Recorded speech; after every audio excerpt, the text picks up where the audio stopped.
competition, rising inequality, and the impact of innovation on the labor market. How's the World Bank working to ensure that the benefits of technical advancement and globalization are distributed equitably? How do you see the role of the World Bank evolving in this context? Phase one, phase two, thank you. That's a complicated question. One thing I will say, you know, there is I alluded to it a little bit in the COVID answer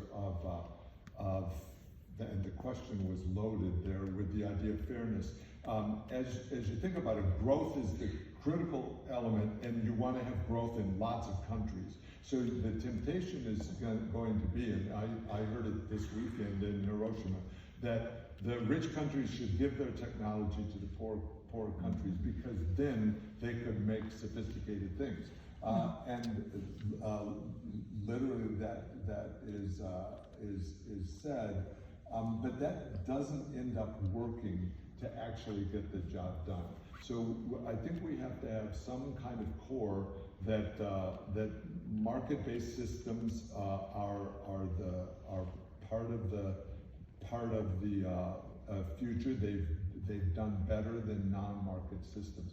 So then to that question, that means there needs to be sharing of information around the world through student exchanges, through professors doing exchanges, through people being aware of what's going on, through transparency, all of the elements that I was going through. And the World Bank is in the middle of all that. We just launched, and I'll advertise it, we've been at it for a while.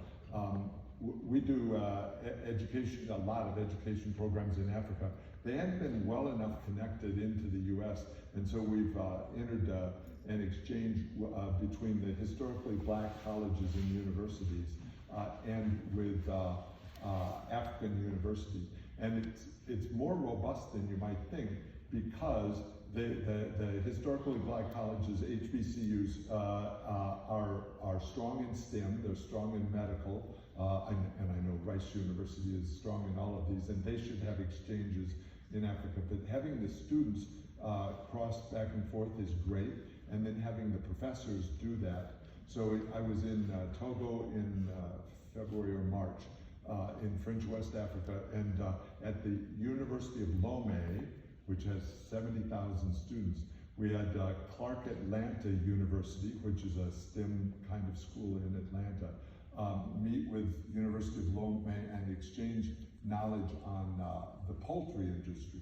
Well, you'd say, okay, how long do we want that to go? You could do the poultry industry for hours, because it's so important to people around the world.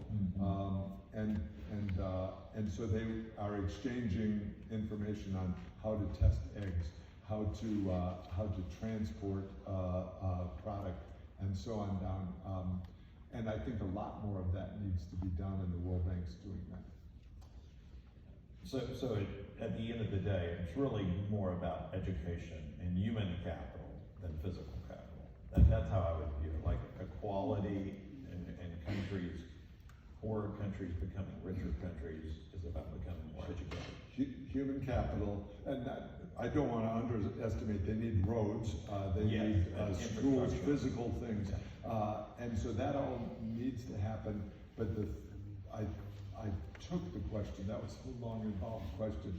But how do you force exchanges? And I'm saying you need to invite exchanges. Can you please explain how the